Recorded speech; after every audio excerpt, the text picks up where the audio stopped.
Student, good morning. आज हम लोग 7 क्लास का ज्योग्राफी में पढ़ने जा रहे हैं स्थल रूपों का विकास। तो उससे पहले बच्चों, आप लोगों से मैं बार बार कहती हूँ कि आप लोग जब भी मैं कोई नया वीडियो डालती हूँ तो आप लोग उसको सब्सक्राइब भी कीजिए और लाइक भी कीजिए बच्चों, ताकि हमें पता चल सके कि आप लोग पढ़ाई कर रहे हैं। तो चलिए, आज हम लोग 7 क्लास का भूगोल का तीसरा चैप्टर पढ़ने जा रहे हैं, स्थल रूपों का विकास। स्थल रूपों का विकास। तो स्थल, जैसा कि हम लोग जानते हैं, भूमि, जमीन। तो स्थलाकृति या स्थल रूप भूगोल और अन्य पृथ्वी विज्ञानों में प्रयुक्त शब्द है, जिसका आशय होता है एक भू आकृति इकाई, जिसे सामान्यतः उसकी धरातलीय बनावट अर्थात आकृति के द्वारा पहचाना जाता है। सामान्य भाषा में कहें तो जमीन की ऊंचाई निचाई द्वारा जो आकृतियां बनती है उन्हें स्थल रूप कहते हैं। तो आइए बच्चों, अब हम लोग बुक में देखें। ये देखिए, यहाँ क्या आपको मालूम है धरती की जिस सतह पर आप रहते हैं, यानी हम सब रहते हैं, वह गतिशील है। हम लोग जानते हैं कि भूमि जो है, जो धरती जो है, वो गतिशील है, घूमते रहती है, वो स्थिर नहीं है। हम इसका अनुभव क्यों नहीं कर पाते? आइए इसी के बारे में जानते हैं हम लोग। हजारों वर्षों से मनुष्य यही सोचता था कि महाद्वीप अपनी जगह पर स्थित है, लेकिन ऐसा नहीं है। आज पृथ्वी पर महाद्वीप और महासागरों की जो आकृति है, वह हमेशा से ही ऐसा नहीं थी। सन 1912 ईस्वी में जर्मनी के अल्फ्रेड वेगेनर ने बताया कि लाखों वर्ष पहले सारे महाद्वीप एक साथ जुड़े हुए थे। इसको उन्होंने पेंजिया कहा तथा सारे महासागर एक थे, जिसे पैंथालासा कहा। इसके बाद क्षैतिज गति के कारण महाद्वीप एक दूसरे से अलग होने शुरू हो गए। बच्चों, हमारा स्थल मंडल, जिसे भूपृथ्वी कहते हैं, 6 बड़ी और 20 छोटी प्लेटों में विभाजित है। इन प्लेटों को स्थल मंडल प्लेट या टेक्टोनिक प्लेट कहते हैं। ये प्लेटें बहुत धीमी गति से गतिशील होती है, घूमती है। इन प्लेटों में गति पृथ्वी के अंदर पिघले हुए मैग्मा की गति के कारण होती है। इन प्लेटों की सीमाओं पर भूकंप एवं ज्वालामुखी जैसी प्रक्रियाएं होती रहती है। जिन बलों के कारण पृथ्वी की इन प्लेटों में गति उत्पन्न होती है, वे मुख्यतः 2 प्रकार के होते हैं। पहला है अंतर्जनित बल। ऐसे बल पृथ्वी के आंतरिक यानी अंदर के भाग में उत्पन्न होती है। पृथ्वी के अंदर क्या क्या चीज़ें हैं बच्चों, इसे समझना बहुत आसान नहीं है, लेकिन भूवैज्ञानिकों ने इसे बहुत हद तक समझा है और समझाने की कोशिश की है। दूसरा है वही जनित बल। ऐसे बल पृथ्वी की सतह पर उत्पन्न होते हैं। पहला है अंतर्जनित बल, जो पृथ्वी के आंतरिक भाग में उत्पन्न होती है, और दूसरा है वही जनित बल। ऐसे बल पृथ्वी की सतह पर उत्पन्न होती है। ये देखिए, इसे आप लोग अच्छा से देखिएगा और समझिएगा। स्थल मंडल को प्रभावित करने वाले बल कौन कौन है? अंतर्जनित बल, ये क्या है?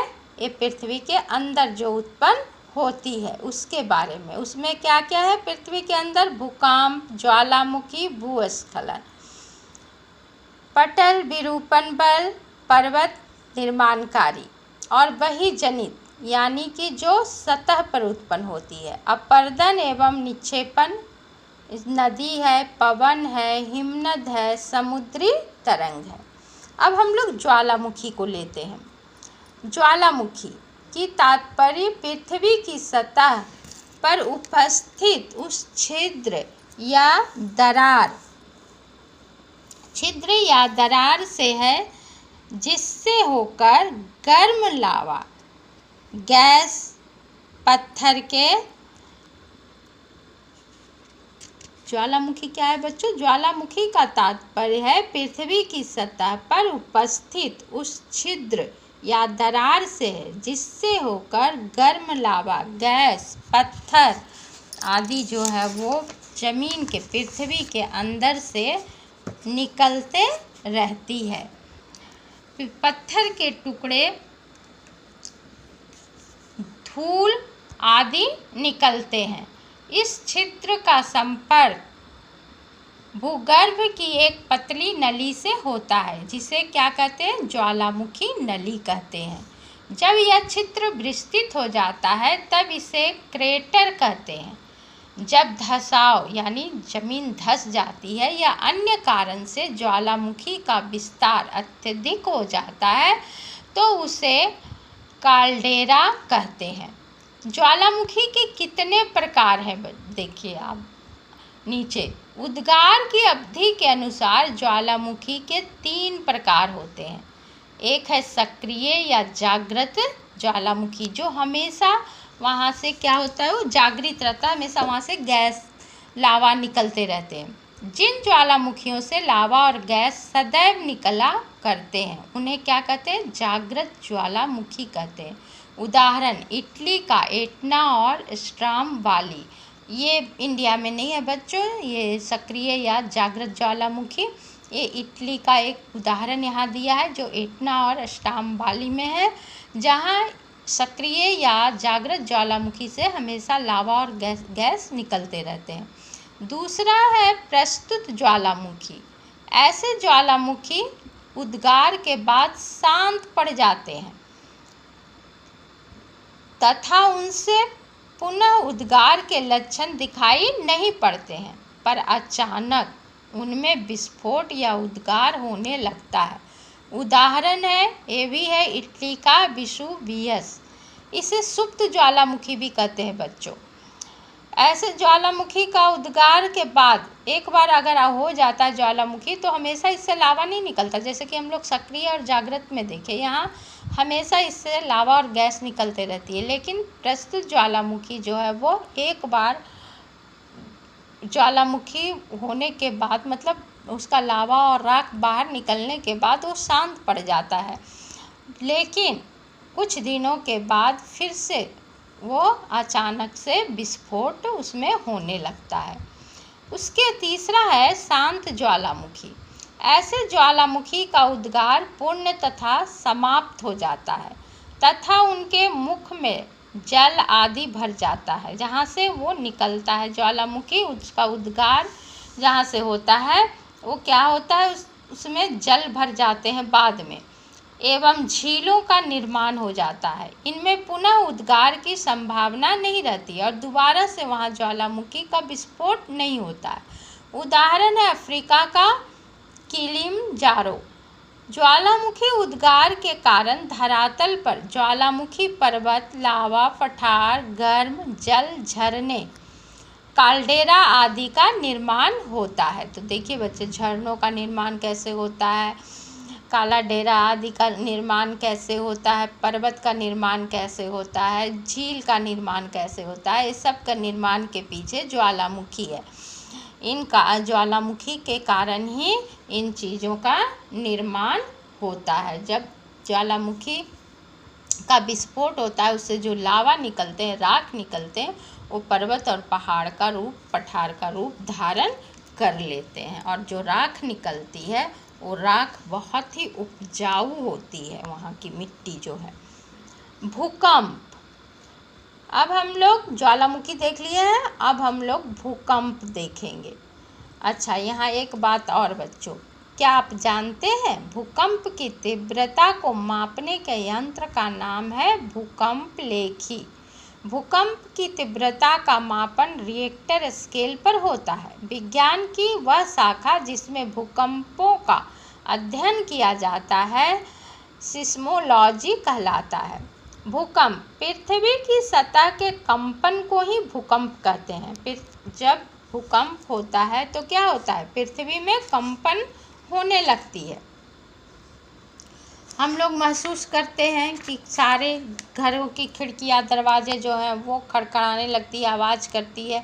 हम अगर बैठे होते हैं बेड पे या चेयर में तो वो हिलने जैसा भी महसूस होता है, तो हम उसे महसूस करते हैं। लेकिन कभी कभी क्या होता है, भूकंप आने पर उसकी रिएक्टर जो माप जो होती है वो कम होती है, तो क्या होता है, हमें उसका पता नहीं चल पाता है। धरातल के नीचे का वह स्थान जहाँ कंपन की घटना आरंभ होती है उद्गम केंद्र या फोकस कहलाता है। जहाँ से भूकंप का शुरुआत होता है, घटना आरंभ होती है, उसे क्या कहते हैं, फोकस या उद्गम केंद्र या फोकस कहते हैं। उद्गम केंद्र के ठीक ऊपर सतह पर जहाँ भूकंप का अनुभव सर्वप्रथम होता है अधिकेंद्र कहलाता है। अधिकेंद्र में भूकंप की तीव्रता सर्वाधिक होती है तथा अधिकेंद्र से दूरी बढ़ने के साथ साथ तीव्रता भी कम होती जाती है। भूकंप तरंगे 3 प्रकार की होती है। पहला है अनुदैर्घ्य या पी तरंगे, ये सबसे अधिक तीव्र होती है। दूसरा है अनुप्रस्थ या यस तरंगे, इनकी गति पी तरंगों से थोड़ी कम होती है। तीसरा है पृष्ठीय या यल तरंगे, इनकी गति सबसे कम होती है। यहाँ देखिए इसका माप दिया हुआ है, जब 1.9 ये सिर्फ सिस्मोग्राफ से पता चलता है, इसमें हल्का कंपन होता है। इस तरह से दिया गया है कि कितनी तीव्रता पर क्या क्या अनुभव किए जा सकते हैं। 9 से ऊपर होने पर पूरी तबाही होती है, घर धराशायी, बिल्डिंग धराशायी, सारा तहस नहस हो जाता है। भूकंप से बचाव क्या है, भूकंप आने से पहले क्या करना चाहिए। देखिए बच्चों, आपातकालीन योजना बनाना, घर में सुरक्षित स्थानों की पहचान कर लेना, जैसे कि मेज, पलंग के नीचे, दीवार या कोना, दरवाजों के पास। जब आपको लगे कि भूकंप आ रहा है, धरती डोल रही है, तो सबसे पहले तो बाहर दौड़ के बाहर निकलने की कोशिश कीजिए घर से। लेकिन अगर नहीं निकल पाते हैं तो ऐसी जगह ढूंढिए जहां आप उसके नीचे रह सके। जैसे मेज के नीचे बैठ जाइए, पलंग के नीचे बैठ सकते हैं, दीवार का कोना ढूंढ सकते हैं। इससे क्या होगा जानते हैं बच्चों, अगर मान लीजिए किसी तरह से छत गिरती है या प्लास्टर गिरता है भूकंप के कारण, तो आपके ऊपर वो डायरेक्ट नहीं गिरेगा, पहले मेज पर गिरेगा, और आप तो मेज के नीचे हैं तो आप बच सकते हैं। लेकिन कोशिश करनी चाहिए हमें घर से बाहर निकलने की। घर की बीमा पॉलिसी करा लेनी चाहिए। समय समय पर विशेषज्ञों के द्वारा घर के नींव की जांच भी करानी आवश्यक है। भूकंप आने के दौरान क्या करना चाहिए, मकान के अंदर है तो सुरक्षित स्थान पर रहिए, घर से बाहर है तो खुली जगह पर जाइए। जैसे कि ऊपर हम लोग देखें, अगर आप घर में हैं तो मेज, पलंग या कुर्सी या दीवार का कोना के नीचे आप छुप जाइए, और अगर बाहर हैं, आप खुली स्थान पर हैं, तो दीवार के किनारे जाकर मत खड़ा होइए, खुली मैदान में जाकर आप खड़े हो जाइए। समुद्र के किनारे हैं तो ऊंची ज़मीन की तरफ जाइए, क्योंकि लहरें समुद्र में उस समय बहुत ऊपर उठने लगती है, तो आप ऊंची ज़मीन की तरफ जाइए। वाहन चला रहे हैं, अगर गाड़ी चला रहे हैं तो खुली जगह पर जाइए, गाड़ी चला रहे हैं तो गाड़ी रोककर आप खुली जगह पर खड़े हो जाइए। भूकंप आने के बाद स्थानीय रेडियो एवं दूरदर्शन केंद्रों का प्रसारण सुनिए कि कहाँ क्या क्या घटना हुई। चोट लगी हो तो प्राथमिक चिकित्सा प्राप्त करिए। बिजली की आपूर्ति बंद कर दीजिए। क्षतिग्रस्त इमारत में हैं तो बाहर निकलने का प्रयास कीजिए। और उस समय लिफ्ट का प्रयोग नहीं करना चाहिए बच्चों। अगर भूकंप आता है तो सीढ़ी का प्रयोग कीजिए। और प्राथमिक चिकित्सा यानी कि अगर आपको चोट लगी है तो आप दवा लगा के मरहम पट्टी कर लीजिए। खून निकल रहा है तो उसको रोकने की कोशिश कीजिए, बैंडेज कीजिए। उसके बाद आप हॉस्पिटल जाइए अगर आपको ज़्यादा चोट लगी है तो। यहाँ भुज का भूकंप के बारे में दिया है। एक वस्तु स्थिति अध्ययन। 26 जनवरी 2001 की बात है।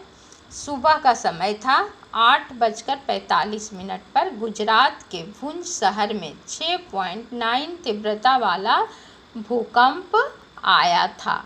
उसमें क्या है, मकानों की नींव तक हिल जाती है। यहाँ जैसे कि हम लोग देखे, देखो है ना, मकानों की नींव तक हिल जाती है। भूकंप आने के दौरान मकान के अंदर है तो आप सुरक्षित स्थान पर। अच्छा, यहाँ हम लोग देख रहे थे ना बच्चों। हाँ, चलिए शुरू करते हैं यहाँ से। इसके चलते ऊंची ऊंची इमारतें भी गिर जाती है। संचार एवं बिजली की आपूर्ति बंद हो गई। यातायात व्यवस्था भंग हो गई। एक गुजरात शहर की घटना है 2001 की। शहर के लगभग सारे घर मलबे में तब्दील हो गए। भूकंप का अधिकेंद्र भुज में था। 5000 से ज़्यादा लोग मारे गए एवं 50,000 से ज़्यादा लोग बुरी तरह से प्रभावित हुए। भुज, राजकोट एवं अहमदाबाद में धन जन की व्यापक क्षति हुई। इस भूकंप का मुख्य कारण इंडियन प्लेट का उत्तर की ओर गति करना था। तो हम लोग देखें कि 2001 में कितना दर्दनाक घटना भुज में घटी थी भूकंप के कारण। अब हम लोग देखेंगे मुख्य स्थलाकृति। पृथ्वी की सतह को आकार देने में वही जनित बलों का हाथ है। ये बल मुख्यतः अपक्षय, अपरदन, परिवहन एवं निक्षेपण के द्वारा धरातल पर विभिन्न स्थल आकृतियों का निर्माण करते हैं। नदी, पर्वत, हिमनदी एवं समुद्री तरंग इनके प्रमुख कारक हैं। नदी के कार्य। नदी द्वारा बनाई गई स्थलाकृतियाँ दो प्रकार की होती है। एक है अपरदनात्मक तथा दूसरा है निक्षेपात्मक। अपरदनात्मक स्थलाकृतियाँ। ऐसी स्थलाकृतियाँ नदियाँ युवावस्था में बनाती है। इस समय नदियाँ पहाड़ी भाग से होकर गुजरती है। इस कारण नदियाँ तीव्र गति से बहती है, इसलिए काट छाट की क्रिया तेजी से होती है। इस अवस्था में निम्न मुख्य स्थलाकृतियों का निर्माण होता है, जैसे कि भी आकार की घाटी। पहला, नदियाँ अपने अगल बगल की चट्टानों को सीधे काटती हुई बहती। जब नदी में जोर का वेग आता है पानी का तो उसमें करंट तो होता ही है, और वो अपने किनारों को, चट्टानों को काटते हुए अपना मार्ग बनाते हुए बहती है।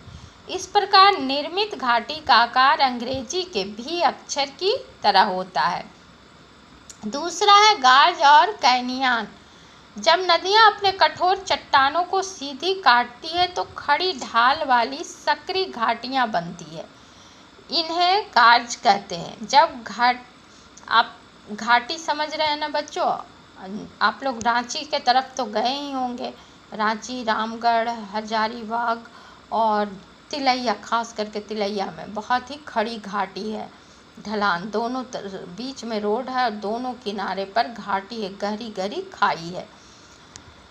ये झारखंड के बारे में हम बता रहे हैं। जब घाटी लगातार अपरदन से चौड़ी हो जाती है घाटी, तो यह कैनियन कहलाता है। अमेरिका की कोलोराडो नदी पर बना ग्रांड कैनियन विश्व का सबसे बड़ा कैनियन है।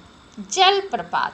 तीसरा, नदी का पानी जब ऊंचाई से दूसरी तरफ गहरी घाटी में गिरता है तो जलप्रपात का निर्माण होता है। कर्नाटक का जोगा, झारखंड का हुंड्रू फॉल, कुछ प्रसिद्ध जलप्रपात हैं। जलप्रपात जो झरना ऊपर से बहुत ऊंचाई से पानी नीचे गिरती है।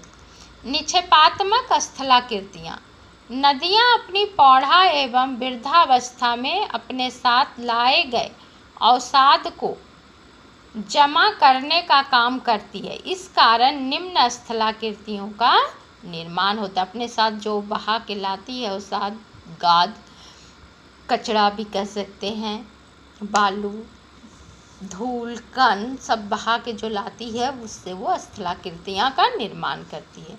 क्या आप जानते हैं विश्व का सबसे ऊंचा जलप्रपात है एंजल जलप्रपात। इसकी ऊंचाई 979 मीटर है। यह वेनेजुएला देश में है जो कि दक्षिणी अमेरिका महादेश में है। ये देखिए बच्चों यहाँ कैसे निर्माण हुआ है भी आकार की घाटी का, ये देखिए। उसके बाद देखिए ये है गार्ज, इसके बाद है नियाग्रा जलप्रपात, और ये हुंडरू वाला तो झारखंड के प्राय बच्चे जानते होंगे, ये रांची से थोड़ा आगे है बच्चों, रांची के ही पास समझिए। कुछ महत्वपूर्ण जलप्रपात हैं। ब्राउनी जलप्रपात जो न्यूजीलैंड में है, विक्टोरिया जलप्रपात जिम्बाब्वे में है, नियाग्रा जलप्रपात संयुक्त राज्य अमेरिका एवं कनाडा में है, योसेमाइट जलप्रपात कैलिफोर्निया में है, टकाकू जलप्रपात ब्रिटिश कोलंबिया यानी कनाडा में है। अब है बिशप एवं गोखुर झील। अब हम लोग झील के बारे में पढ़ेंगे बच्चों। मैदानी इलाकों में नदियाँ धीमी गति से बहती है, अपने किनारों को काटती और अवसाद जमा करती रहती है। नदियों का रास्ता सर्पीला, देखने से लगेगा ये देखिए सांप की तरह, ये मैदानी क्षेत्र का है, सर्पीला हो जाता है, सर्पीला यानी सांप की तरह दिखाई देता है। इसी सर्पीले आकार को विसर्प कहते हैं। जब कटाव अत्यधिक हो जाता है तो नदियाँ उसे छोड़कर पुनः सीधी बहने लगती है, जिसे गोरुख झील का निर्माण होता है। गोरुख झील क्या होता है, इसी सर्पीले आकार को विसर्प कहते हैं। जब कटाव अत्यधिक, जब नदियाँ अपने दोनों किनारे पे बहुत अधिक काट छाट करने लगते हैं, यानी कि किनारे काटते हुए जब आगे बढ़ती है तो नदियाँ उसे छोड़कर पुनः सीधी बहने लगती है। जो सर्पीले आकार में थी वो अब सीधी बहने लगती है, जिसे गोरुख, जब सीधी बहने लगती है नदियाँ तो उसे क्या कहते हैं, गोरुख झील का निर्माण होता है। इसकी आकृति गाय के खूर के समान होता है। ये देखिए बच्चों, ये तो डेल्टा का दिया है।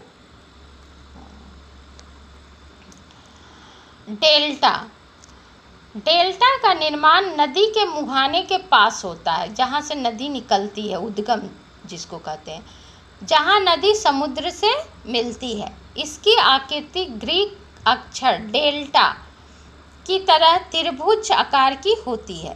भारत में गंगा ब्रह्मपुत्र का डेल्टा, सुंदरबन का डेल्टा विश्व का सबसे बड़ा डेल्टा है।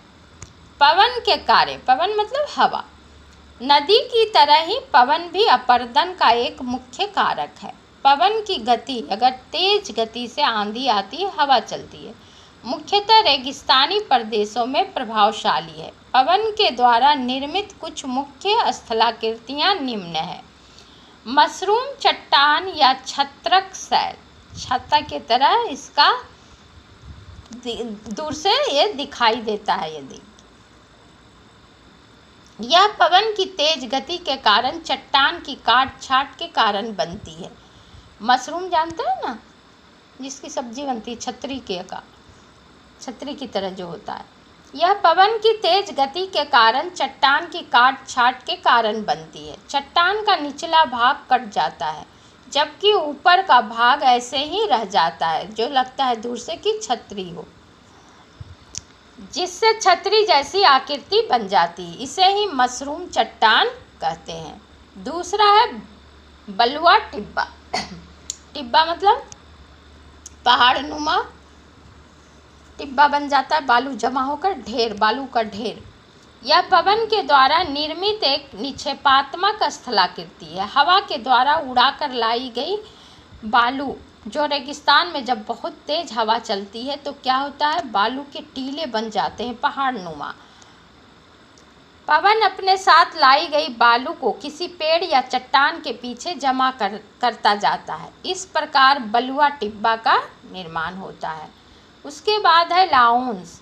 अपने साथ उड़ाकर लाए गए महीन बालू के कण, एकदम महीन बारीक धूल की तरह, सिल्ट तथा अन्य पदार्थों को पवन एक विस्तृत क्षेत्र में जमा कर देता है, जिसे एकदम महीन रेत भी कहते हैं, बालू से भी बारीक, जिससे एक समतल आकृति का निर्माण होता है। इसे क्या कहते हैं, लाउंस कहते हैं। चीन का लाउंस इसका एक उत्कृष्ट उदाहरण है। ओएसिस। रेगिस्तानी क्षेत्र में किसी एक जगह से जब बहुत सा बालू पवन द्वारा, हवा द्वारा उड़ाकर ले जाया जाता है तो वहाँ पर प्याले की आकारी, प्याले जानते हैं ना, कप, प्याली जिसमें चाय पीते हैं, उस आकार की, देखने से दूर से लगेगा कि वो बालू का एक टिब्बा हो गया पहाड़ नुमा, एक हो गया छतरी नुमा और एक हो गया प्याली नुमा। ऐसा प्रतीत होगा कि जैसे कि वो बालू का कप बन जाता है, आकार की तरह गड्ढा बन जाता है तथा उसमें भूमिगत जल भर जाता है। ऐसी आकृति को ओएसिस कहते हैं। अब आइए हिम नदी के कार्य देखते हैं।